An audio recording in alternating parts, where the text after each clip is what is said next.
साथियों नमस्कार। एक इम्पॉर्टेंट टॉपिक पर आज लाइव कर रहे हैं और ये टॉपिक बहुत इम्पॉर्टेंट है सोसाइटी के पर्सपेक्टिव से भी और आज के टाइम पे जो तलाक केस बढ़ रहे हैं उनके पर्सपेक्टिव से भी। और ऐसा ऑप्शन जो हम चूज नहीं कर पाते पर प्रैक्टिकल प्रॉब्लम काफी दिखाई देती है इस सिनेरियो को लेके, तो वहां पर हम क्या कर सकते हैं इसको लेकर ये लाइव जो है किया जा रहा है। अगर आप लोग आ गए हैं ऑनलाइन तो अपन इस लाइव को शुरू करते हैं। और कोई भी आपकी क्वेरी है, चाहे वो हिंदी में है, चाहे वो इंग्लिश में है, चाहे वो मराठी में है, चाहे वो पंजाबी में है, उसको आप जो है कमेंट बॉक्स में डाल के पूछ सकते हैं इस लाइव में। क्योंकि बेसिकली आप सब जो है कुछ ना कुछ डिस्कस करना चाहते हैं, बट कई बार ये होता है कि कुछ प्रोटोकॉल्स जो है बीच में आ जाते हैं तो मेरा और आपका इंटरेक्शन नहीं हो पाता है। तो एक ऐसा माध्यम है लाइव कि जहां पर हम इंटरेक्ट भी कर सकते हैं और हमारे जो प्रश्न हैं और जो उसके उत्तर हैं इसके बेसिस पर हम एक अच्छा वर्कआउट भी कर सकते हैं। क्लियर है अपने को? तो आज जो हम बात डिस्कस कर रहे हैं ये जुड़ी हुई है मेंस राइट से, और एक ऐसे केस को मैं यहाँ डिस्कस करूंगा जो प्रैक्टिकल केस है, जहां पर शादी को जो है काफी लंबा टाइम हो गया है और लंबे टाइम बाद जो है वाइफ जो है पीयर जाके बैठ गई और वाइफ का कहना यह है कि प्रॉपर्टी मेरे नाम कर दो, अदरवाइज मैं आऊंगी नहीं। और अल्टीमेटली हस्बैंड ने जो है प्रयास किए, उसके बाद भी जो है वाइफ नहीं आई और अल्टीमेटली वाइफ ने जो है फिर झूठे केस जो है दाखिल कर दिए। तो वहां पर हम करें क्या, क्या रास्ता कानून में है, किस तरह हम फाइट कर सकते हैं, इस तरह के कंटेंट को जो है आज यहाँ पर डिस्कस किया जाएगा। और एक बेसिक प्रॉब्लम क्या आती है विद द मेंस राइट कि जब भी हम लड़ने बैठते हैं तो हम सिर्फ लड़ रहे हैं। हम लड़ी क्यों रहे? हम क्लेवर तरीके से, कंसेप्चुअल तरीके से केस को कॉन्टेस्ट क्यों नहीं कर सकते? क्या लड़ना ही समाधान है? उत्तर नहीं साथियों। समाधान तब मिलेगा जब लड़ाई तरीके से हो, लड़ाई योजनाबद्ध हो। अगर आपके पास योजना नहीं है, प्रॉपर तरीके नहीं है, प्रॉपर मेथड्स नहीं है और ओल्ड मेथड्स पर आप लड़ना चाह रहे हैं तो वहां दिक्कत आपके लिए होगी और आप कभी भी सफलता प्राप्त नहीं कर पाएंगे। तो साथियों अपन टॉपिक को जो है स्टार्ट कर रहे हैं। वापस से मैं रिपीट करता हूं कि कोई भी क्वेरी आपकी है तो आप अपने प्रश्नों को पूछ सकते हैं हिंदी, इंग्लिश, मराठी और पंजाबी के अंदर। और अभी मैं रिसेंटली जो है सीख रहा हूँ गुजराती और तेलुगु, और अगर वो भाषा मुझे आ जाएंगी जल्दी आप सबके सहयोग से तो ऐसी स्थिति में फिर अपन उसमें भी जो है इस प्रिविलेज को जो है अलाउ करेंगे।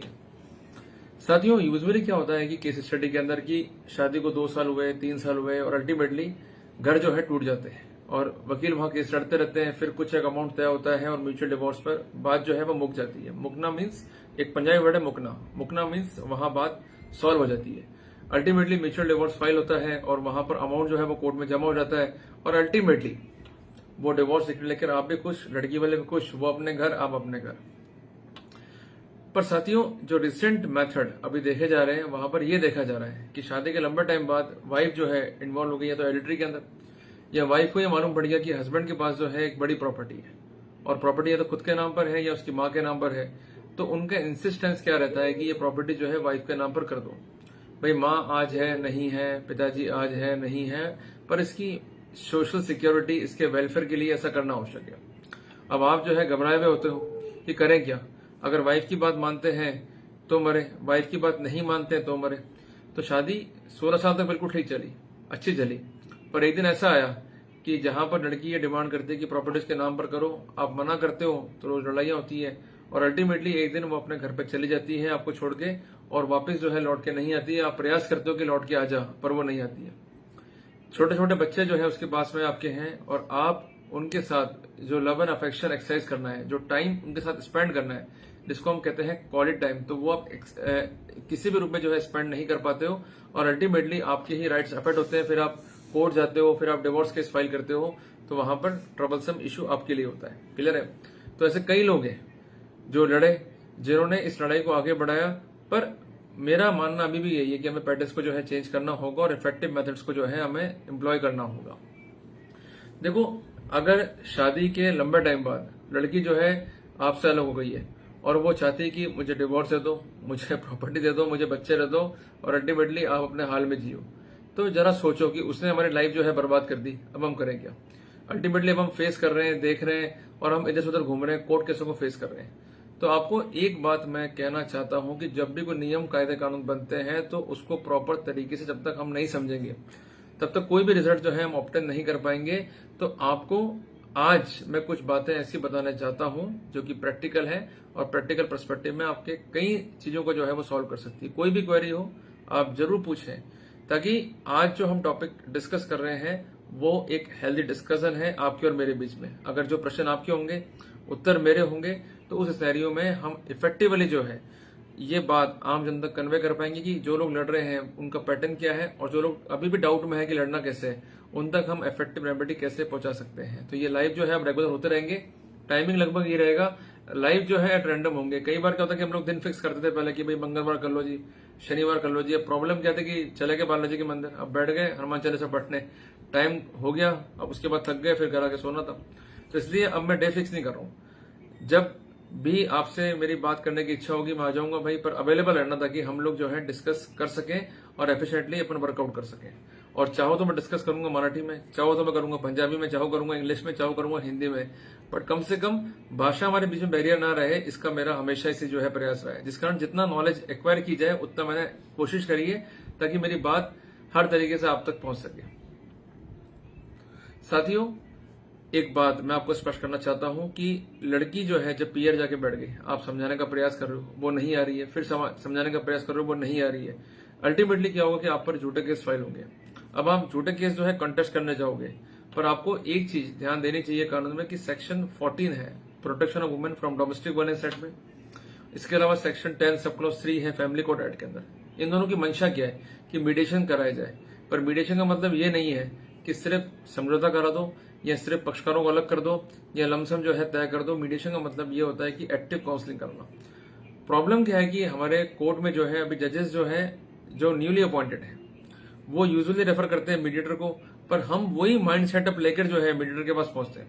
हमारा टारगेट क्या होता है कि हम पहुंच गए मीडिएटर के पास में, अब वो ये लमसम की बात कर लो, पैसों की बात कर लो और अल्टीमेटली जान छुड़वाओ। पर मेरा कहना यह है कि मीडिएशन ऐसा टूल है कि जो एक बड़ी राहत जो है आपको दे सकता है अगर आप बात समझोगे, और एफिशिएंटली आपको वर्कआउट करने में ये हेल्प भी दे सकता है। साथियों, ऐसे अनेकों ही स्थितियां मैंने देखी कि जहां लड़कों ने मीडिएशन का और सेक्शन 9 हिंदू मैरिज एक्ट का भरपूर उपयोग किया और अल्टीमेटली उनको सक्सेस भी मिली, और जो लड़कियों का उतावलापना था, जो उनका एक ट्रेंड था कि हम लड़कों को लूटेंगे, प्रॉपर्टी में हिस्सा मांगेंगे, वो सब जो है खत्म हो गया। पर हमें करना क्या है, कुछ बातें ध्यान में रखनी है, स्टेप बाय स्टेप वर्कआउट करना है ताकि हमें दिक्कत ना पड़े। साथियों, जहां तक मेडिकल साइंस की बात है कि जब भी हमें हार्ट अटैक आना होता है या कोई बड़ी बीमारी आनी होती है तो बॉडी कुछ समय पहले ही सिम्टम देना शुरू कर देती है। वही स्थिति जो है मैट्रिमोनियल में है कि जब भी वाइफ को लफड़ा करना है तो वो कुछ समय पहले ही आपको सिग्नल देना शुरू कर देगी, भाई मुझे माँ से अलग कर दो, या मेरा माँ से जो है निपटा नहीं है, ये चिक चिक करती है तुम्हारी माँ, या अल्टीमेटली तुम्हारी जो दीदी है या जो तुम्हारी बहन है उससे मेरा जमता नहीं है, मुझे इससे अलग करो, एक्सेट्रा एक्सेट्रा। मोटिव क्या होता है कि मैं अपनी एक ऐसी लाइफ जी चुकूं जो इंडिपेंडेंट है, जिसको हम कहते हैं मॉडर्न लाइफ। अब जरा सोचो कि हमारे घर में भी जो है बहन बेटियां हैं, वो भी जो है अपने हिसाब से अंतर वस्त्र बाह्य वस्त्र जो है धारण करती हैं और उनका अपना डिस्क्रिप्शन है। बट जब वो बाहर जाती हैं या घर में जो लोग हैं उनके सामने बैठते हैं तो उनका पहनावा अच्छा होता है, जब वो कमरे में अपने पति के साथ में तो उनका पहनावा जो है अलग तरीके का है। तो कहने की बात है कि समय परिस्थिति पर महिला जिस तरह का पहनावा करेगी उसी के पर्सपेक्टिव में उसकी क्वालिटी कैरेक्टर को जो है डिटरमिन किया जाएगा। अब आप देखो, कई बार कोई लड़की अच्छे कपड़े पहन के जाती है रोड के ऊपर तो आप कहते हो ना भाई कितनी सभ्य है, सुशील है, और वहीं जहां छोटे कपड़े पहन ली तुमको आप क्या बोलते हो, मालूम है ना आपको। तो मेरा कहना यह है कि कुल मिला के लड़कियों को समझना पड़ेगा अपनी हदों को भी, और लिमिट्स को उनको क्रॉस नहीं करना है। अगर वो क्रॉस करेंगी तो किसी भी रूप में घर जो है वो नहीं बच पाएगा।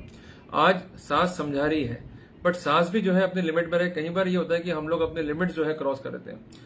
इसलिए मैं आपको हमेशा ही कहता हूं कि जब भी आप शादी कर रहे हो अपने बच्चे की, एक फैमिली ग्रुप जो है बना के चलो, ये प्रैक्टिकल चीजें। उस ग्रुप में मीन्स व्हाट्सएप ग्रुप में आप अपने पूरे परिवार को, मीन्स आपको, आपकी वाइफ को, आपके माता पिता को, और उधर से लड़की को, लड़की के माता पिता को जोड़ के रखो। जो जो एक्टिविटी हो रही है वहां पर कॉमनली शेयर होनी चाहिए। वो लोग क्या बोलते हैं कि भाई हमारी लड़की को मारा पीटा जी, हमको बात नहीं करने दी जी, और हमको ये नहीं करने दिया जी, वो नहीं करने दिया जी। तो कम से कम व्हाट्सएप ग्रुप होगा तो कम से कम आपके सारे कम्युनिकेशंस वहां पर कैद रहेंगे कि जब लड़की लगातार टच में है, आपको मैसेज भेज रही है, आप मैसेज भेज रहे हो, उसके हालचाल पूछ रहे हो, तो कैसे आप ये कह सकते हो कि लड़की जो है किसी भी रूप में हमारे द्वारा जो है प्रताड़ित की गई और उसके हालचाल आप ना जान सको, इसलिए हमने कम्युनिकेशन ही बाढ़ कर दिया। तो वहां पर व्हाट्सएप ग्रुप या टेलीग्राम ग्रुप आपकी काफी हेल्प कर सकता है। इस बात को ध्यान में रखते हुए चलो। अगर आप प्रैक्टिकल रूप से अपनी समस्याओं को डील विद नहीं करोगे तो वहां पर दिक्कतें आपके लिए ही होंगी। दूसरी बात यह है कि जब भी वाइफ केस फाइल करती है मेंटेनेंस का या डोमेस्टिक वायलेंस का, तो जिसमें अल्टीमेट एम वाइफ का ये होता है कि उसको मेंटेनेंस मिल जाए भारी भरकम स्थिति में। वो करती क्या है कि आपका अमाउंट जो है पता है कि बड़ा चढ़ा के कि मेरा पति जो है 2.5 लाख कमाता है, मेरा पति जो है 5 लाख कमाता है। आज जरा सोचो, अगर भारत देश में देखें तो ये डाटा गवर्नमेंट ने दिया है, डाटा मैंने नहीं दिया है। 1 लाख से ऊपर कमाने वाले परिवार बहुत कम है, बहुत कम। इतने कम है कि उनकी गिनती सिर्फ 1% में ही काउंटिंग होती है। तो उस पर्सपेक्टिव में अगर पत्नी से कहते कि मेरा पति कमा रहा है 2.5 लाख, 5 लाख, 10 लाख महीना, तो इस बात को लेकर आपको गर्व महसूस होना चाहिए कि आप भी उन 1% लोगों में आ गए आपकी वाइफ के हिसाब से। जब आप इतने मेहनती हो तो आप डोमेस्टिक वायलेंस कैसे कॉन्स्टिट्यूट करोगे? तो इसको कहते हैं मंदबुद्धि हरकतें। क्योंकि एक तरफ जहां पति एंगेज है, बिजनेस कर रहा है, अपना काम कर रहा है, वही दूसरे पत्नी को मार भी रहा है, ये कैसे पॉसिबल है भाई? तो कुल मिला के इन चीजों पर ध्यान दो। दूसरी बात, मैंने एक चीज देखी रेजिडेंस नया के अंदर जिसको आप कभी भी यूज ही नहीं करते हो। वो कहती मैं जी फक्कड़ हूँ जी, मैं तो कुछ कमाती नहीं हूँ जी, मेरे पास तो कोई प्रॉपर्टी नहीं है जी, मेरे पास तो कोई बैंक बैलेंस नहीं है जी, मेरे पास कोई एफडी नहीं है जी, मेरे पिताजी ने कुछ करा ही नहीं। तो आप सोचो कि कैसे घर की औलाद आप अपने घर में लिया है। बिल्कुल भिखारियों की औलाद घर में लिया है, कुछ भी नहीं है इसके पास में। मतलब एक फूटी कौड़ी ने दी, उन्होंने अपनी औलाद को भिखारी की तरह भेज दिया। अब उसकी पुष्टि वो खुद अपने एफिडेविट में कर रही है मजे की बात। पर आप क्या करते हो? You take it casually. आप उस एफिडेविट को ध्यान से पढ़ो, उसके जो अंश है उसको ध्यान से पढ़ो। सुप्रीम कोर्ट ने जो एफिडेविट बनाया है वो मजाक नहीं है। एक्चुअली क्या होता है कि हमारे वकील हमें कहते हैं अरे हटा रहे यार, ये मेयर फॉर्मेलिटी, ये कुछ नहीं रखा है, ये एने करते नहीं भरते और कोई फर्क नहीं पड़ेगा। जबकि मैं कहता हूं कि अगर आपने उस एफिडेविट को ध्यान से पढ़ लिया, समझ लिया, तो लड़की को आप सही तरीके से सीधा भी कोर्ट में कर सकते हो। बट दिक्कत क्या आती है कि हम उस एफिडेविट को देखना चाहते नहीं है। और कई बार तो ऐसा होता है कि लड़कियां फैट तक छुपा रहती हैं, जब फैट सामने आते तो केस विड्रॉ करके भाग जाती हैं।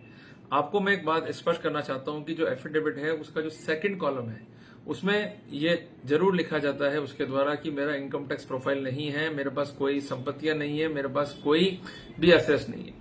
अब साथियों यहां पर एक पॉइंट है, वो लड़की क्लेम करती है आपकी प्रॉपर्टी में राइट। वो कहते हैं कि मुझे पति से जो है मेंटेनेंस दिलाया जाए, मेरा पति जो है कमाता है, या मुझे पति की प्रॉपर्टी में जो है राइट दिलाया जाए। पॉइंट है ना? तो मेरा कहना यह कि लड़की के पिताजी के पास कोई प्रॉपर्टी है, उसकी माँ के पास प्रॉपर्टी है। अगर वो लोग मर जाएंगे, उनकी डेथ होगी, तो अल्टीमेटली वो प्रॉपर्टी किसको जाएगी? उनके लीगल वारिसान को। तो वो कौन है? उनके अपने बच्चे। अब करना क्या है आपको? अपने ससुर साहब को और अपनी सास को एक लीगल नोटिस भेजना कि भाई जो तुम्हारी प्रॉपर्टी है उसका फेट क्या है। क्या आपने इसके बारे में कोई वसीयत लिखी है, या कोई गिफ्ट लिखी है, या ये प्रॉपर्टी के बारे में कोई इंस्ट्रूमेंट आपने एग्जीक्यूट नहीं करा है as per the protocol of succession act? अगर नहीं है तो स्थिति स्पष्ट करें।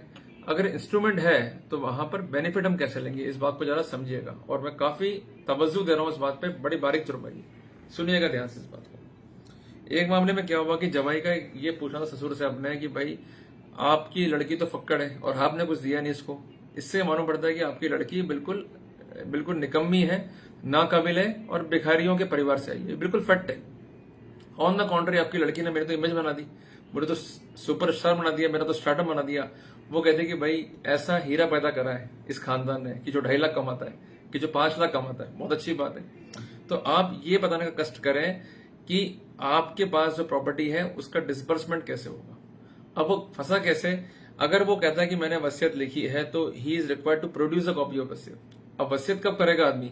कि जब उसका अंत समय नजदीक है, या उसमें वो लिखता है कि मेरा फला फला से लव एंड अफेक्शन है, जिसने मेरी सेवा करी है, मैं उसके नाम सारी प्रॉपर्टियां करता हूं। तो अगर लड़की के बाप ने वसीयत करके वो प्रॉपर्टियां उसके भाई को दे दी हैं या अन्य बहनों को दे दी, तो आप इजीली उसको भी स्टैंड बाय कोर्ट में कर सकते हो कि ये देखो माय लॉर्ड, इसका बाप इसका सगा नहीं है, वो खुद कहता है कि इससे मेरी सेवा ने करी है और जिन औलादों ने मेरी सेवा करी है उनको मैंने मेवा दे दिया है। क्लियर है? तो कहने की बात है कि कंडक्ट को रिफ्लेक्ट करने के लिए ये एविडेंस काफी इंपॉर्टेंट, इस पर आप ध्यान देते नहीं हो।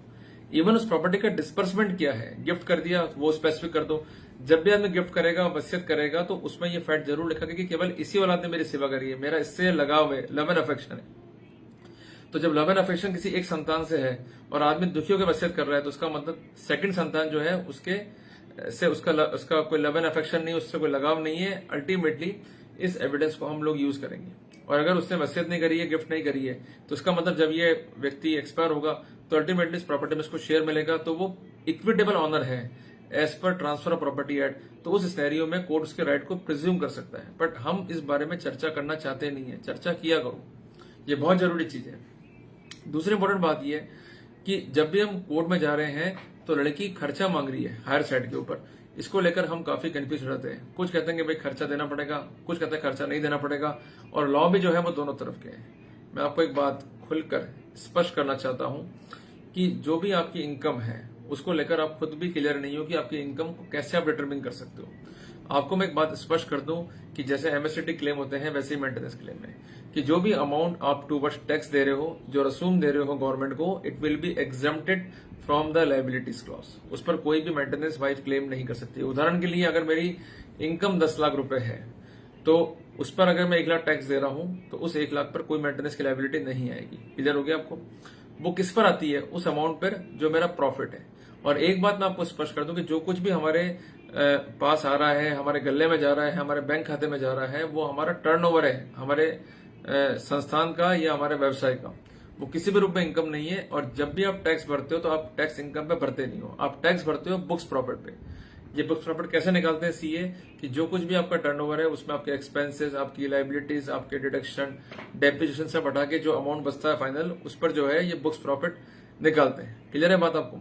तो मेरा आपसे विनम्र निवेदन है कि आप इस विषय पर भी कोर्ट को एड्रेस करो कि जो मेरी इनकम बताई है, मान लीजिए वो लिखते हैं कि आपकी इनकम 1 करोड़ है। कानूनन पोजीशन क्या है कि अगर आप एक बिजनेसमैन है और आपकी टर्नओवर जो है 1 करोड़ है, तो वहां पर ऐसा अजम्पशन है सेक्शन 44 एडी के अंदर कि वहां 6% या 8% पर आपका बुक्स प्रॉफिट जो है सरकार मान लेगी। और अगर वो books profit section 115 BAC income tax act की परव्यू में रेंज में है तो उस कॉन्टेक्स्ट में जो अमाउंट आएगा उस पर जो गवर्नमेंट है वो टैक्स क्लेम कर सकती है। उदाहरण के लिए अगर वो 6 लाख आया तो वो टैक्स की रेंज से बाहर है, अगर वो 8 लाख भी तब भी उस रेंज से बाहर है, टैक्स बहुत कम बनेगा। और उस 8 लाख का 25% ही वाइफ क्लेम कर सकती है, उससे ऊपर क्लेम नहीं कर सकती। मीन्स 1/4 हो गया। तो ये 2 लाख सालाना क्लेम कर सकती है। तो जब 12,500 रुपए वो पर मंथ क्लेम कर सकती है अप्रोक्सीमेटली, तो फिर घबराना क्या? और 12,500 का मतलब क्या? 400 रुपए रोज का। तो फिगर से खेलोगे, जगलिंग करोगे तो बड़ा मजा आएगा स्केलो खेलने का। अगर नहीं करोगे तो आप दिक्कत में आ जाओगे।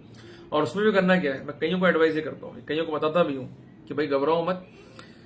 अगर आपकी वाइफ ने केस किया मेंटेनेंस का तो आप साइड बाय साइड अपनी माँ के नाम पर एफडीआई शुरू करो, सिप शुरू करो, उससे आप अर्निंग्स जो है जनरेट करो by the way of interest. मान लीजिए कोर्ट ने 7,000 खर्चा बांध दिया, एग्जाम्पल लेते हैं, तो उसके अगेंस्ट आप माँ के नाम पे जो है 11 लाख की एफडी कर दो। उससे जो ब्याज आएगी वो उस पूरे अमाउंट को सेट ऑफ करने के लिए पर्याप्त होगी अपने आप में। चाहो तो लगा के देख लो कैलकुलेशन कि 7,000 रुपए कोर्ट ने खर्चा बांध दिया, उसको 12 से मल्टीप्लाई करो, अमाउंट आएगा 84,000 रुपए। अपन अप्रोक्सीमेटली लेके चल रहे हैं फिगर को, और 11 लाख रुपए की ब्याज निकाल लो आप, तो अप्रोक्सीमेटली वो अमाउंट जो है उस टेंटेटिव अमाउंट को खंडित करने के लिए पर्याप्त होगा। क्लियर है बात ये? तो कुल मिला के हमें खेलना है, हमें जगलिंग करना है, बट तरीके से। क्लेवर प्ले नहीं करोगे तो वहां पर मारे जाओगे। तो you are required and suppose to act clever in the clever manner so that you could get the efficient remedy from the court of law. चौथी इंपॉर्टेंट बात मैं आपसे कहना चाह रहा हूं कि अधिकांश लोग जो है ये प्लान कर लेते हैं, जहां औरतें भाग गई हैं 16 साल के बाद शादी के या 20 साल के बाद में कि भाई अब तो कोई बचा ही नहीं है जी, अब तो हम डिवोर्स फाइल कर लेते हैं या हम डिप्रेशन में रहते हैं। भाई आप डिवोर्स क्यों फाइल कर रहे हो? Why you are in depression, जब सेक्शन 9 हिंदू मैरिज एक्ट का हथियार आपके पास में। मैंने ऐसे कई केसों में देखा कि जहां वाइफ ने केस किए मेंटेनेंस के, तो लड़कों ने फाइल कर दिया सेक्शन 9 हिंदू मैरिज एक्ट। और उनका कहना यह था कोर्ट से कि भाई घर बसाने का प्रयास तो कोर्ट को करना पड़ेगा, और हम घर बसाना चाहते हैं, हम अपनी पत्नी के बिना जो है नहीं रह सकते हैं। तो बेटर ऑप्शन ये रहेगा कि हमारी पत्नियां जो है हमारे साथ में रहे। उनका कहना क्या होता है पत्नियों का, भाई ये आदमी मारता है, पीटता है, तंग करता है, ससुराल में सब लोग गंदे हैं, हमको तंग करते हैं।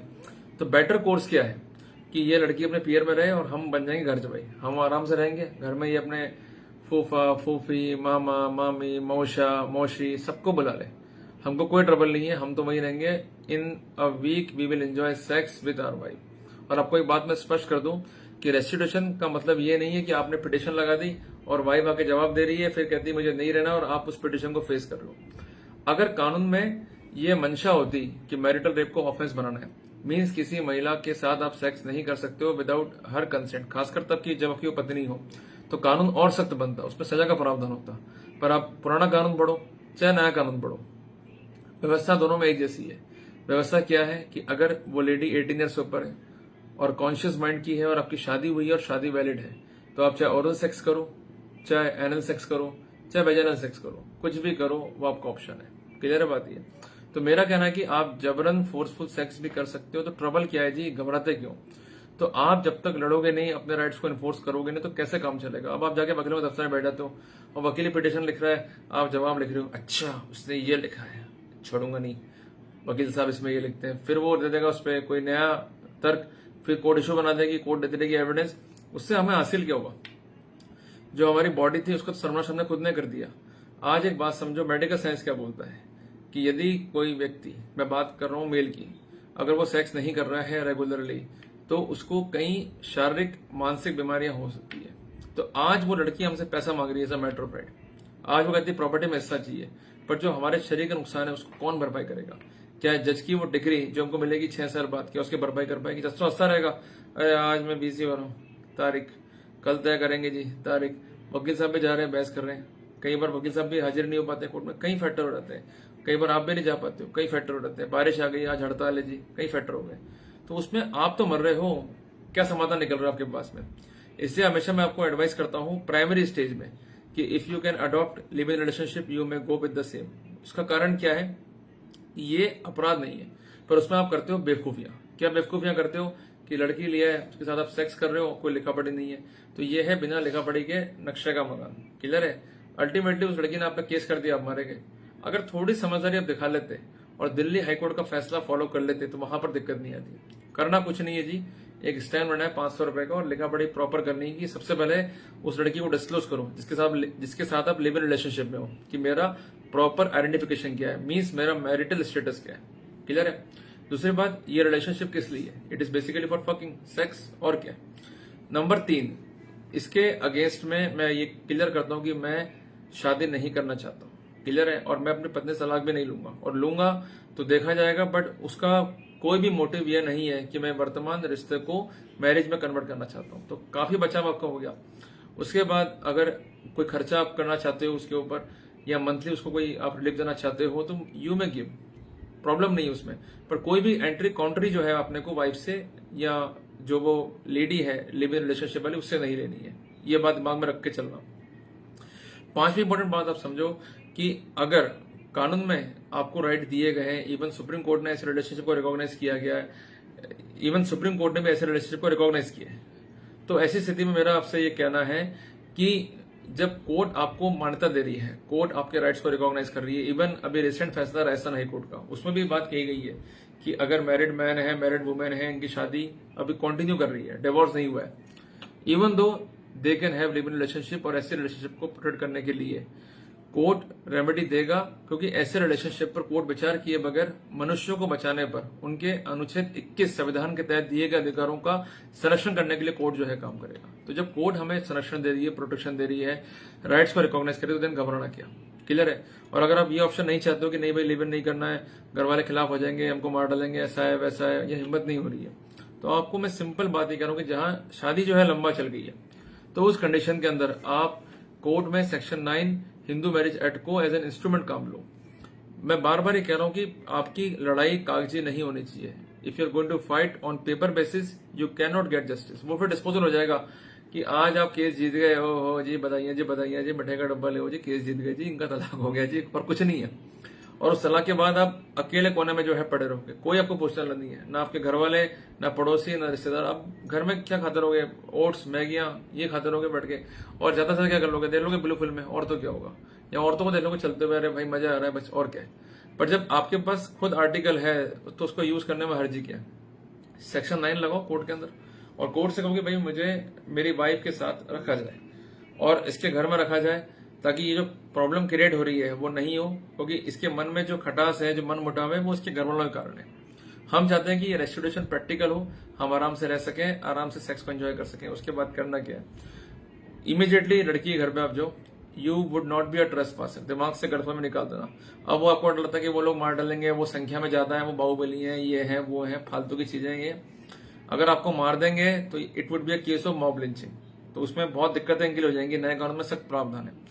आराम से जाओ, जाने से पहले मैं नोटिस सर्व कर दो सबको, मामा मामी मौसा मौसी को, भैया देखो मैं अगर मर गया या तुमने मेरे को मार डाला या कुछ भी कर दिया तो it will be a severe offence. तो उसमें LI तक के प्रोविजन है। क्लियर है?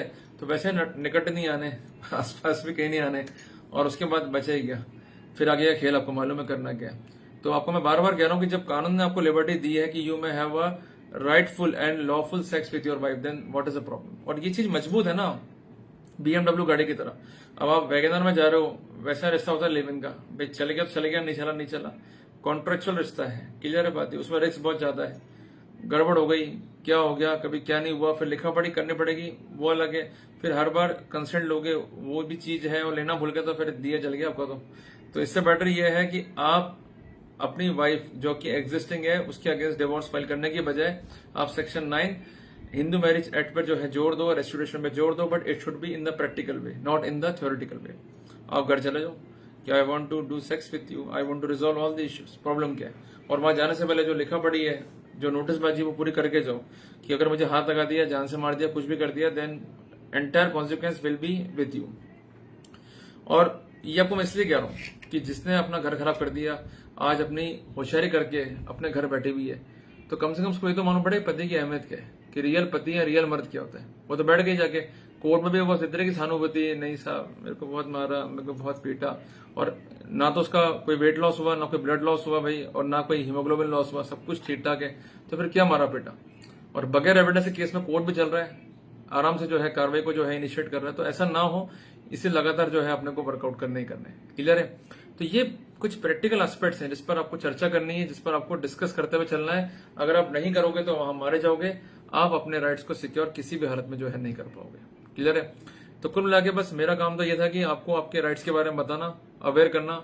जग जाओगे तो बच जाओगे, नहीं जगोगे तो बैठे ही हैं कोर्ट में लोग आपकी हेल्प करने के लिए। तो आपके अधिकार हैं आपके अपने हाथ में, लड़ने के लिए तत्पर रहो, तैयार रहो, विद ड्यू प्लानिंग। अगर प्लानिंग प्रॉपर है तो लड़ पाओगे, प्लानिंग प्रॉपर नहीं है तो नहीं लड़ पाओगे, क्लियर है। तो अगर मेरी बात आपको समझ में आई तो उसको इम्प्लीमेंट कर लो और रास्ता सामने है।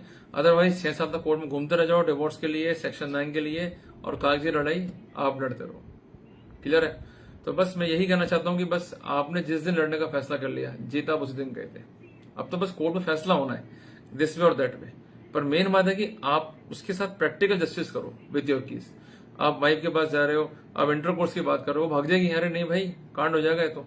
और जहां उसे मना किया कि मुझे सेक्स नहीं करना है, मैं तो भाग रही हूं, तो ठीक है जी, कोर्ट में लिख के रह दो, तो वहां इमीडिएट ग्राउंड बन जाएगा ये डिवोर्स का, कि if wife is not willing to have a sexual intercourse with the husband, then husband could claim divorce on the set basis. और कई जजमेंट है सुप्रीम कोर्ट के।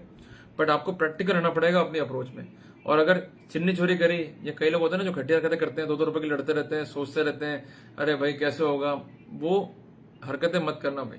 अगर बड़ा बनना है तो नुकसान सहने की ताकत रखो, उतना नुकसान इतना आप कमाते हो, otherwise you might be in the trouble, clear हो गया आपको। तो बस आगे बढ़ो और अच्छा जीवन जो है आप जियो, स्वस्थ रहो। और ये विपदा है, क्षणिक विपदा है, ये भी नियमित रूप से जो है हट जाएंगी, बट आपको अपना प्रयास जो है निरंतर करना पड़ेगा, निरंतर जो है वर्कआउट करना पड़ेगा। और एक बात कहना चाहता हूं कि नियमित जो है हनुमान चालीसा पढ़ा करो, अपने अंदर शक्तियां जगाओ, अपने अंदर जो है बल जगाओ। जब तक आपका शक्तियां नहीं होंगी, बल नहीं होगा, आपकी समव्यक्ति जो है क्लियर नहीं होगी, तब तक आप सफलता प्राप्त नहीं कर सकते हो। और जब भी लड़ने जा रहे हो तो वहां सारा खेल दिमाग का है, फिलहाल दिमाग से काम चलाना है। जब दिमाग सेटल हो जाएगा उसके बाद अन्य अंगों को भी समय समय पर जो है आराम आप दे सकते हो। It depends on you, clear है। तो बस इतनी सी बात है जी, समझ लोगे तो फायदा है, नहीं समझोगे तो जैसा आपको ठीक लगे। तो ठीक है भाई, फिर मिलते हैं अपन जल्दी ही। अब कोई वादा करके नहीं जा रहा हूं मैं, अगले हफ्ते का या 2 दिन बाद का या 3 दिन बाद का, बट आऊंगा 8 से 9, ये कंफर्म कह के जा रहा हूं। जब इच्छा होगी मैं आपके पास आ जाऊंगा, जुड़ जाऊंगा, और अपनी जो चीजें हैं प्रैक्टिकली शेयर करूंगा साथ में आपके, ताकि कम से कम आपका जीवन जो है बर्बाद नहीं हो सके और आप प्रैक्टिकली जो है लड़ सको। और आखिरी में एक बात कहना चाहता हूं, जैसे एक मान लो कि किसी को कब्ज हो गया, क्लियर है, तो वो डॉक्टर के पास जा रहा है, दवाइयां खा रहा है, फिर डॉक्टरों को दवाइयां दिए जा रहे हैं, फिर कभी दवाई ले रहा है होम्योपैथिक की, वो सबसे बेटर इलाज जाते मैं समझता हूं, मैंने जो पढ़ा है टेक्निकली, वो है अरंडी का तेल, पियो और आराम आ जाएगा। तो कहने की बात है कि इलाज अवेलेबल है, इजी अवेलेबल है, बट हम उसको किसी भी रूप में अडॉप्ट करना चाहते नहीं। अरे नहीं यार, डॉक्टर बड़े बड़े डॉक्टर यार 10 दवाई लिख के दिए, मेरे को आराम आ जाएगा एसिडिटी में उसमें। तो अपना आयुर्वेदा, अपना जो संस्कार थे वो काफी जो है अच्छे हैं, और काफी जो है आपके जीवन में बदलाव कर सकते हैं, आपको एक अच्छी मजबूती जो है दे सकते हैं, बट आपको उसको अडॉप्ट करना पड़ेगा। ये चीज वैसी है कि आज से पहले, जब अपन बात कर रहे हैं 55 से पहले, डिवोर्स होते कहाँ थे? वो तो आपके लड़कियां पढ़ लिख गई हैं, मॉडर्न हो गई हैं, उनको लग रहा है कि भाई फ्रीडम इज नेसेसरी। हमारे को जो है लिबर्टियां चाहिए वो नेसेसरी है। अगर हमारे सास ने कुछ बोल दिया तो हम केस कर देंगे, पति ने कुछ बोल दिया केस कर देंगे, पति ने रुपए नहीं दिए तो हम केस कर देंगे। तो पति को समझती है वो एटीएम मशीन, क्लियर है। तो वो नहीं हो तो आपको फाइनेंशियल लिटरेट खुद भी होना पड़ेगा और वही लड़की घर में लेके आने जो फाइनेंशियल लिटरेट हो। अगर वो भिखारियों के परिवार से अब लिया है जिनके पास कुछ भी नहीं है, मतलब ना तो कुछ दिया औलाद को, ना ही औलाद कमा सकती है, तो ऐसे घर में शादी करें क्यों बाबा। तो शुरू से थोड़ा सा अलर्ट रहो, अवेयर रहो, और नहीं भी रहे अब जो जीवन बचा हुआ है उसको जीना कैसे है ये मैंने आपको सिखा दिया। तलाक देना ऑप्शन नहीं है। सेक्शन 9 का भरपूर जो है आप उपयोग करो, घर पर जाओ और आप अपने वाइफ के साथ सेक्स करो। सेक्स नहीं करोगे तो आपके जो आपका हृदय है, आपका जो शरीर है, आपका जो मन है वो प्रदूषित होगा और आपको कई बीमारियां भी जो है वहां पर हो सकती है। तो अपने आप को बचाने के लिए, अपनी लाइफ और लिबर्टी को सेव करने के लिए आप ये एक्शन ले सकते हो। तो ये एक प्राइवेट डिफेंस नहीं है, बट आर्टिकल 21 संविधान के तहत आपको अधिकार है। Just to save your self you may do any act which is justified by law. तो जरा सोचो कि एक पति पत्नी के साथ सेक्स कर रहा है तो क्या ये अपराध है? नहीं है ना, अपराधी है। तो इस स्थिति में जब अपराध नहीं है, आप इजीली जो है वर्कआउट कर सकते हो और इजीली जो है अपने राइट्स को सिक्योर कर सकते हो। क्लियर है? तो बस फिर मिलते हैं। और कोई आपका क्वेश्चन हो तो कमेंट बॉक्स में लिख देना, चाहे इंग्लिश में हो, चाहे हिंदी में हो, चाहे मराठी में हो, चाहे पंजाबी में हो। तो मैं 4 भाषाओं को जानता हूं, इन भाषाओं में आपका उत्तर देने का जो है प्रयास करूंगा। और क्वेरी नहीं है तो अच्छी बात है, जो आपको बताया प्रिंसिपल उसको आप यूज करो। और अगली बार जब मिलेंगे तो कुछ ऐसे टॉपिक को जो है आप डिस्कस करेंगे ताकि आपके राइट्स अफेक्ट ना हो। टिल देन, जय हिंद, जय भारत।